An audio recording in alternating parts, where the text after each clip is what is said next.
دوستو، قریش کے مختلف خاندانوں کی تقدیر بدل رہی تھی۔ ان میں سے دو سب سے زیادہ قوت والے عبدالشمس اور مخزن تھے۔ عتبہ اور اس کا بھائی شیبہ شمس کے خاندان کے سردار تھے۔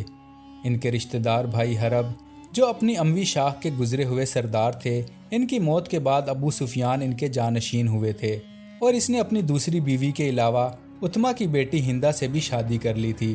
ابو سفیان کی کامیابی سیاست میں ہو یا تجارت میں، دونوں میں کسی حد تک اس کی سنجیدگی اور ٹھنڈے دل و دماغ سے معاملات پر اظہار خیال کرنے کی اہلیت تھی۔ اس تحمل کی وجہ سے وہ جہاں بھی فائدہ دیکھتا اسے ہاتھ سے جانے نہیں دیتا تھا۔ ابو سفیان کا ٹھنڈا دماغ اور سہولت پسند رویہ ہندہ کو بہت زیادہ غصہ دلاتا تھا، کیونکہ وہ تیز مزاج اور جذباتی تھی۔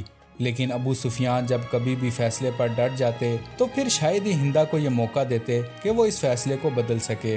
جیسے کہ امید کی جا سکتی تھی، ابو جہل کے مقابلے میں ابو سفیان رسول اللہ صلی اللہ علیہ وآلہ وسلم کے معاملے میں کم تشدد کرنے والے تھے۔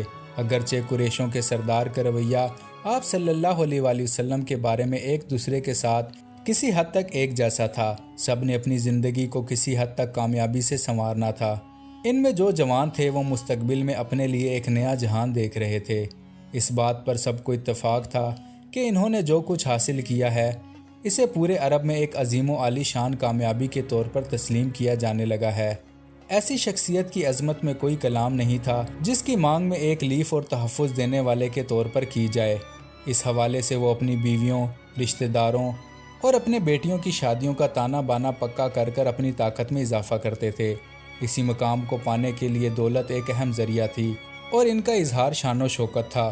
ان کے لیے تمام تر نیکیاں اور خوبیوں کا مقصد یہ تھا کہ لوگ پورے عرب میں بلکہ اس کی حدود سے باہر بھی ان کی دریا دلی، شاہ خرچی، ان کی شجاعت اور جرأت، ان کے منہ سے نکلے ہوئے لفظ کی پاسداری کی تعریف کریں، چاہے یہ پاسداری کسی کی مدد میں کی جائے یا کسی معاہدے میں۔ ان کی دل کھول کر تعریف کی جائے، ان کی صفات اور نیکیوں کی تعریف ان کی زندگی اور موت کے بعد بھی کی جائے۔ یہی ان کی زندگی کا مقصد تھا، اور اسی مقصد کو بنیاد بنا کر ولید جیسے لوگوں کو اپنی عظمت کا یقین تھا، اور اسی سوچ کی وجہ سے وہ رسول اللہ صلی اللہ علیہ وآلہ وسلم کے پیغام کو سننے اور سمجھنے کے قابل نہیں تھے، کیونکہ وہ دنیاوی زندگی کی شان و شوکت میں مگن ہو چکے تھے۔ اللہ تعالیٰ کے نبی آپ صلی اللہ علیہ وآلہ وسلم کے پیغام میں دنیا کی شان و شوکت کو جھوٹا قرار دے دیا گیا تھا۔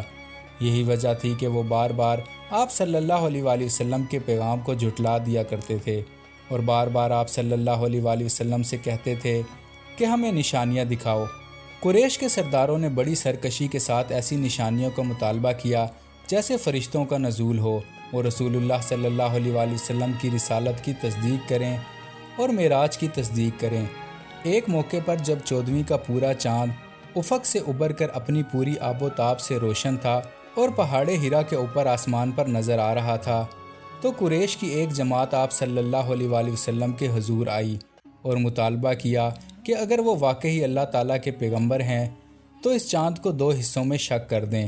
بہت سے دوسرے لوگ بھی موجود تھے، وہ لوگ جو ایمان لا چکے تھے اور وہ بھی جو ابھی تک ایمان نہیں لائے تھے۔ یہ مطالبہ کیا گیا تو تمام آنکھیں روشن چاند پر لگ گئی۔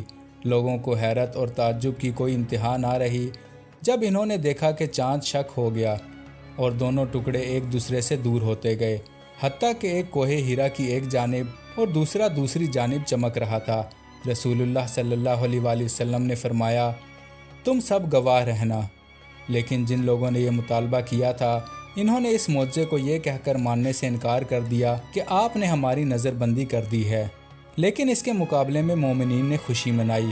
کچھ لوگوں نے اس وقت اسلام بھی قبول کر لیا، اور باقی کئی لوگ اسلام قبول کرنے کے قریب پہنچ گئے۔ دوستو، مزید ویڈیوز کے لیے چینل کو سبسکرائب کریں۔